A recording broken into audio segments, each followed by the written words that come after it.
Attack చేయబోతే ఇక్కడి నుంచి ఇక్కడ చీరుకుపోయి ఆయన స్ప్లిట్ ఆఫ్ ఎ సెకండ్లో అరక్షణం గ్యాప్లో ఆ సమ్మెట భుజం మీద పడి ఆయన ఈరోజు బ్రతికున్నారు. లేదంటే వాళ్ళు చేసిన ఈ దుశ్చర్యకి మరి ఏమై ఉండేదో ఆ ఊహే చాలా భయంకరంగా ఉంది. ఎప్పుడూ కూడా 20 సంవత్సరాల క్రితం అది కూడా ఈ ప్రాంతంలో కాదు, అదర్ పార్ట్ ఆఫ్ చిత్తూరులో ఏవో జరిగినాయని విన్నాం. కానీ మరి ప్రశాంతమైన ఆధ్యాత్మిక నగరమైన మరి తిరుపతికి ఈ 5 కిలోమీటర్ల రేడియస్లో ఇంత దారుణంగా మరి వ్యక్తులు హంతకులు విచ్చలవిడిగా తిరిగి ఈవీఎంలు పెట్టిన రూముల దగ్గరికే మారణాయుధాలతో రాగలిగారు అంటే రాష్ట్రంలో మరి లా అండ్ ఆర్డర్ ఉందా లేదా? ముఖ్యంగా దీని గురించే మరి వాళ్ళ చీఫ్ సెక్రటరీ గారిని కానీ డీజీపీ గారిని కానీ కూడా ఎలక్షన్ కమిషన్ ఆఫ్ ఇండియా మరి ఆదేశించింది, వచ్చి ప్రజెంటేషన్ ఇవ్వాలని. సరే, దాని సారాంశం కాసేపట్లో తెలియవచ్చు. బట్ ఏదేమైనా ఈ చర్య ద్వారా వైఎస్ఆర్ కాంగ్రెస్ పార్టీ వారి ఓటమిని పరోక్షంగా అంగీకరించినట్టుగా ప్రజలందరూ కూడా భావించాలి. మరి ఇవన్నీ తెలిసిన తర్వాత మరి అక్కడ సజ్జల రామకృష్ణారెడ్డి గారు కూడా వారి మనోభావాలు ముఖ కవలికలన్నీ మనం అంతా ప్రస్ఫుటంగా చూసాం. మరి కొంత ఉపశమనం ఇచ్చే దిశగా మరి ఐపాక్ వారి దగ్గరికి వెళ్ళి, యాక్చువల్గా నిన్నే వెళ్ళాలి ఐపాక్ వాళ్ళ దగ్గరికి, మరొప్పుడు ఆయన కాస్త డిప్రెషన్లో ఉన్నాడు, అందుకని వెళ్ళాలా. మీరు డిప్రెషన్లో ఉంటే కౌంటింగ్ కూడా ఏజెంట్లు ఉంటారని చెప్పిన మీదట నాకున్న సమాచారం ఇవాళ ఐపాక్ వాళ్ళకి వెళ్ళి ఆయన చెప్పారట, మనం ఇన్ని సీట్లు గెలవబోతున్నామని. మరి ఐపాక్ వాళ్ళు సర్వే చేస్తే వాళ్ళకి చెప్పాల్సిన పని లేదు, వాళ్ళు ఈయనకి చెప్పాలి. కానీ ఈయనే వాళ్ళకి చెప్పినట్టుగా మీడియాలో వచ్చింది. ఏది ఏమైనా ఖచ్చితంగా తక్కువలో తక్కువ వేసుకుంటే 125 స్థానాలు ట్రెండ్ ప్రకారం వెళ్తే, అంటే ఓటర్ టర్నౌట్ చూస్తే 150 పైగా స్థానాలు వచ్చినా కూడా ఆశ్చర్యపోవకల్లా. జగన్మోహన్ రెడ్డి గారు చెప్పారంట 150 స్థానాలు పైన వస్తాయని. మరి ఉన్నవే 175 స్థానాలన్న సంగతి ఆయన మర్చిపోయాడేమో. మరి ఆయన ఎందుకు అన్నాడో మతిలేని మాటలుగా మనం భావించాల్సి వస్తుంది. కేవలం ఈలోపు ఈ 4వ తారీఖు వరకు కూడా మరి ఎన్నో ఇటువంటి దాడులు ఎన్నో జరగవచ్చు. అందరూ కూడా తెలుగుదేశం నాయకులు, తెలుగుదేశం పార్టీ సీనియర్ క్యాడర్ అందరూ కూడా చాలా చాలా చాలా అప్రమత్తంగా ఉండవలసిన అవసరం ఉంది. 4వ తారీఖు రిజల్ట్స్ వచ్చిన రోజు కూడా, ఎందుకంటే మరి చాలామంది కొమ్మినేని శ్రీనివాసరావు గారు చెప్పారు, ఎవరో పందాలు అయితే కాయకండ్రా బాబు అని చెప్పి ఇందాక నేను చూసా. మరి అలాంటి వాళ్ళు చెప్తున్నారు. కానీ మరి అంతర్యుద్ధం ఇప్పుడు దాకా వాళ్ళతో మన మీద యుద్ధం చేస్తున్నారు. కానీ రేపు 4వ తారీఖు తర్వాత 4 సాయంత్రం నుంచి యువజన శ్రామిక రైతు కాంగ్రెస్ పార్టీలోనే అంతర్యుద్ధం ఖచ్చితంగా మొదలవుతుంది.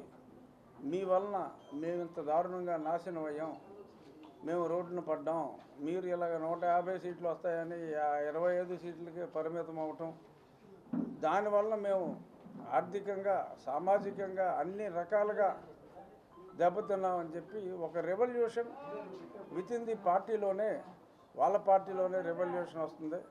మన మీద చేసే ఈ దాడులకి అప్రమత్తంగా ఉండవలసిన అవసరం ఉంది. ప్రతి దాడులకి అవసరం లేకుండా చాలా జాగ్రత్తగా తెలుగుదేశం పార్టీ శ్రేణులన్నీ కూడా భారతీయ జనతా పార్టీ మీదకి వెళ్ళాలంటే అంత దమ్ము లేదు.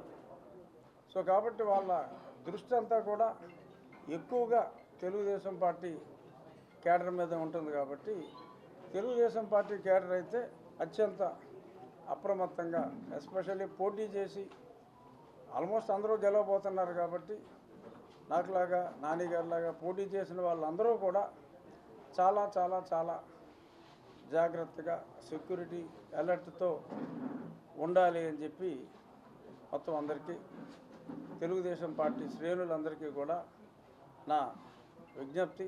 ఏ కష్టం వచ్చినా చంద్రబాబు నాయుడు గారు పైన చూసుకోవడానికి ఉన్నప్పటికీ ఇలాగా ఈ రకంగా దాడులు చేసి మరి త్రుటిలో ప్రాణం కాపాడుకున్నారు నాని గారు.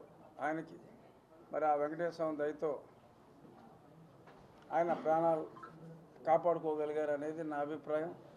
నన్ను కూడా అప్పుడు దారుణంగా నా పుట్టినరోజు నాడు హింసించినప్పుడు నేను ప్రార్థించింది వెంకటేశ్వర స్వామిని. అందుకనే నాకు అవకాశం ఉన్నప్పుడల్లా స్వామి దర్శనానికి వస్తూ ఉంటా.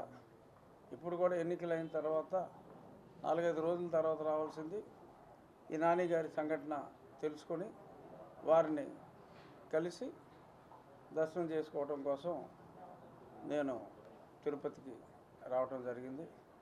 ఇంకా మీడియా వాళ్ళు ఏమన్నా ప్రశ్నలు అడిగితే అడగండి. వారి కుటుంబ సభ్యుల్ని, అబ్బాయి వినీల్ని, సుధా గారిని మొత్తం అందరినీ కూడా కలవటం జరిగింది.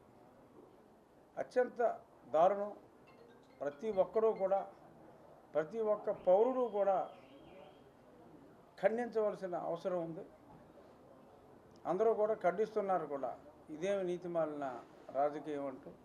మరి చాలామంది అంబటి రాంబాబు గారు కానీ ఇంకా కొద్దిమంది ఇలా ఉంటే పోలీసు వ్యవస్థ ఎంతగా దిగజారిపోతే ఇంకా రాజకీయాలు ఏం చేస్తామని చెప్పి చాలా బాధపడ్డారు. అసలు పోలీసు వ్యవస్థ కాస్త కోస్త పనిచేసింది ఈ నెల రోజుల్లోనే. మరి పోలీసు వ్యవస్థ పనిచేస్తే మరి ఇంత దారుణంగా మరి ఆయన మాట్లాడటం కూడా నవ్వొచ్చింది. వాళ్ళ మాటలో పనిచేస్తున్న పోలీసు వ్యవస్థను చూసి మరి ఇంత దారుణంగా అంటే మరి గత 4.5 సంవత్సరాలుగా మరి ఎంత దారుణాలు చేశారో పోలీసులు మన అందరికీ తెలుసు. ఎంపీ నన్నే తీసుకెళ్ళి ఆల్మోస్ట్ చివరిలో వదిలేశారు చంపకుండా. మరి అంత దుర్మార్గాలు చేసేవాళ్ళు. బట్ ఈ నెల రోజులు ఖచ్చితంగా పోలీసులు చాలా వరకు అంటే పూర్తిగా నేను వారికి సపోర్ట్ చేయట్లా. ఇంకా ఇక్కడ నిన్నగాక మొన్న కూడా చాలామందిని ట్రాన్స్ఫర్ చేశారు. అయినప్పటికీ కూడా చాలా చోట్ల పోలీసుల్లో ఆ పరివర్తన వచ్చింది. అంటే దాని ఇండికేషన్ ఏంటి? ఈ ప్రభుత్వం సెలవు తీసుకోబోతోంది అని కూడా వారికి కూడా స్పష్టంగా అర్థమైంది అని మనందరం అర్థం చేసుకోవచ్చు. అదేనండి వాళ్ళు ఫస్ట్ అంటే ఒక రకంగా ఇప్పుడు ముఖ్యమంత్రి పాలన ఏమీ లేదు. మరి ఇప్పుడు ఈ సంఘటనలన్నీ చూసి వాళ్ళు పిలిచిన తర్వాత ఆ చీఫ్ సెక్రటరీని కూడా మార్చవచ్చు. ఖచ్చితంగా ఆయన వైఫల్యం కాకపోతే ఇంకెవరి వైఫల్యం? 100% ఇక్కడ వరకు పోలీసు వైఫల్యమే. మీ జిల్లాలో జరిగిన సంఘటన ఖచ్చితంగా పోలీసు వైఫల్యం, అందులో ఎటువంటి అనుమానం లేదు. బట్ నేను అనేది ఓవరాల్గా గతంలో మనం ఎన్నికల ముందు భయపడిన దాని మీద కొంచెం బెటర్ అయింది. కానీ మరి ఈ ప్రాంతంలో చాలా దారుణంగా ఉంది. అంటే నేను ప్రతి దగ్గర ఇలా లేరని చెప్తున్నాను. ఈ ఫోకస్డ్ ఏరియాస్లో వాళ్ళు కావాలని ముందే ఐడెంటిఫై చేసుకుని దుర్మార్గులైన అధికారులను పెట్టుకున్నారు. మరి వాళ్ళని రేపు ప్రభుత్వం మారిన వెంటనే వాళ్ళ మీద చర్యలు తీసుకోవాలి. అంటే ప్రతి దాడులు చేయించాలనేదే వాళ్ళ ఉద్దేశంగా మనం అనుకోవాలి. అంటే మనం ఒక చెంప మీద కొడితే, ఒక బీరు బాటిల్ కొడితే ఇంకో బీరు బాటిల్ ఇచ్చి దీంతో కూడా కొట్టరానే అలా అని నేను అంటలా. కానీ